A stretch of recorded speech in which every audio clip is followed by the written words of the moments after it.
பார்த்துருவோம்.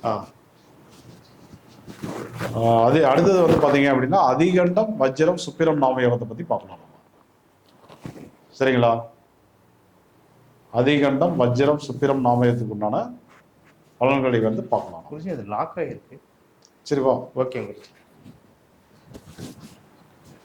அதிகண்டம்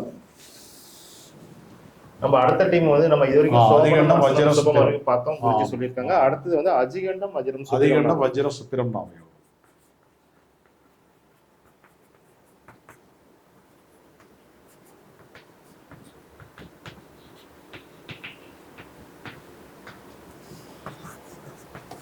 நம்ம பார்த்துட்டு இருக்கிறது 2026ஆம் ஆண்டுக்கு உண்டான பலன்களை வந்து பார்த்துட்டு இருக்கோம். ஃபர்ஸ்ட் வந்து 27 நட்சத்திரங்களை பேஸ் பண்ணி நிறைய பலன்கள் வந்து சொல்லியிருக்கேன். 15 வளர்பிறை தேதிகள், 15 தேய்பிறை தேதிகளை வைத்து வந்து நிறைய வந்து பலன் வந்து சொல்லியிருக்கேன். எந்தெந்த திதியில் பிறந்தவர்களுக்கு பாதிப்பு அதிகம், எந்தெந்த நட்சத்திரத்தில் பிறந்தவர்களுக்கு பாதிப்பு அதிகம் அப்படிங்கிறதெல்லாம் நம்ம அதை பார்த்தாச்சு.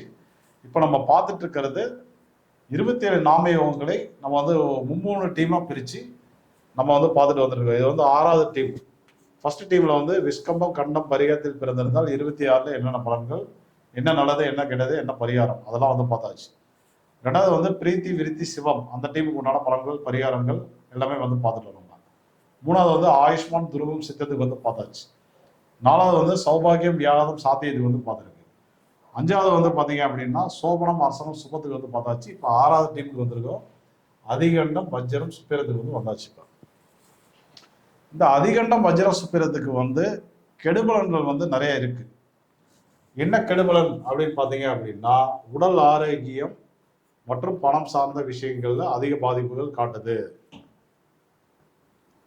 உடல் ஆரோக்கியம் அப்படின்னாக்க உங்களுக்கு வந்து சுவாசம் மற்றும் வந்து இதயம் அந்த பாதிப்பு வந்து காட்டுது.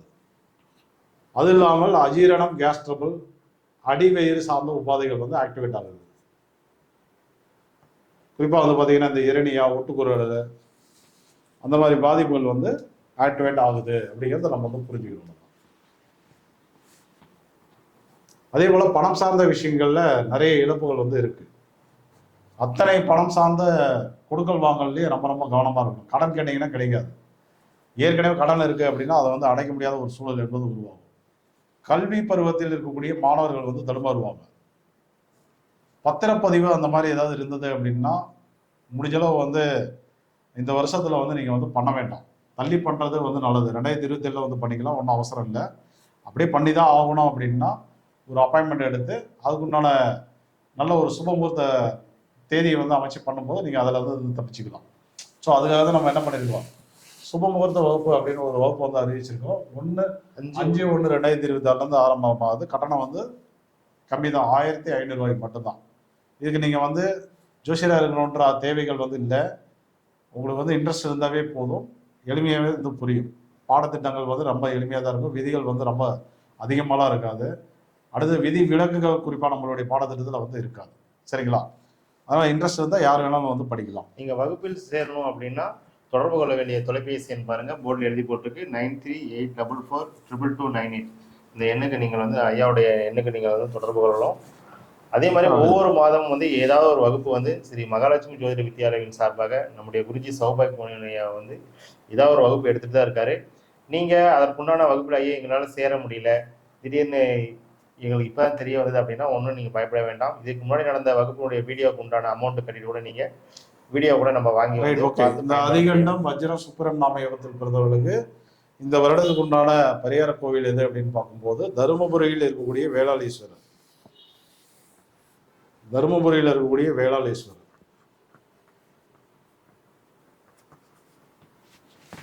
அவருடைய தரிசனம் தான் உங்களுக்கு வந்து இந்த பிரச்சனைகள்ல இருந்து மீட்டு வரும். காயத்ரி மந்திரங்களுடைய புத்தகங்களை வாங்கி தான தர்மம் கொடுங்க.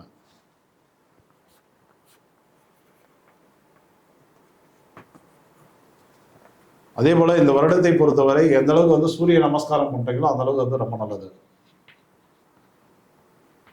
காலையில வந்து நேரமே எழுந்திருச்சு சூரிய உதயத்தை வந்து குளிச்சுட்டு பார்த்துடணும். பார்த்துட்டீங்க அப்படின்னா அன்னைக்கு இருக்கக்கூடிய தோஷங்கள்லாம் வந்து நிவர்த்தி அடையும். சரிங்களா?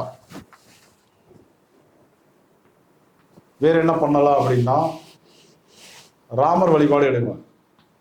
குறிப்பாக வந்து ராமருடைய படம் கண்டிப்பாக வீட்டில் இருக்கணும். ராமருடைய பட்டாபிஷேகம் வீட்டில் வச்சுக்கலாமா அப்படின்னா நீங்கள் தாராளமாக வச்சுக்கலாம். நீங்கள் தாராளமாக வச்சுக்கலாம். குறிப்பாக அது வந்து கரும்பு சீசன். கரும்பு வந்து வந்து முடிஞ்ச அளவு வந்து சாப்பிடுங்க. சாப்பிடும்போது இந்த பிரச்சனைகள்லாம் வந்து ஈஸியாக வந்து வெளியில் வந்துடுவீங்க. ஓகேவா? ஓகே. இப்போ வந்து கடன் கேட்குறீங்க அப்படின்னா ராமருடைய வழிபாடு, ராமருடைய மந்திரங்கள், அல்லது வந்து கரும்பு, விளாம்பழம், மாம்பழம், சுண்டல், இந்த மாதிரி உணவுகளை வந்து சாப்பிட்டு இல்லை 4 பேருக்கு தான தர்மம் கொடுத்துட்டு போய் கேட்டீங்க அப்படின்னா கண்டிப்பாக வந்து கிடைக்கும். பணம் சார்ந்த அத்தனை பரிவர்த்தனைகளை நீங்கள் என்ன பண்ணணும் அப்படின்னா வியாழக்கிழமையில் பண்ணலாம், குருவரையில் பண்ணலாம். இப்போ அதிகண்ட வஜ்ர சுக்கிர நாமயோகத்தில் பண்ணிக்கலாம். கரெக்டுங்களா? இந்த மாதிரி நீங்கள் வந்து பண்ணும்போது நல்ல தீர்வுகள் வந்து கண்டிப்பாக வந்து கிடைக்கும். அதை கட் பண்ணிடலாம். ஓகே குருஜி. இப்போ அடுத்த நாமயோகத்துக்கு போயிடலாம். ஓகே குருஜி.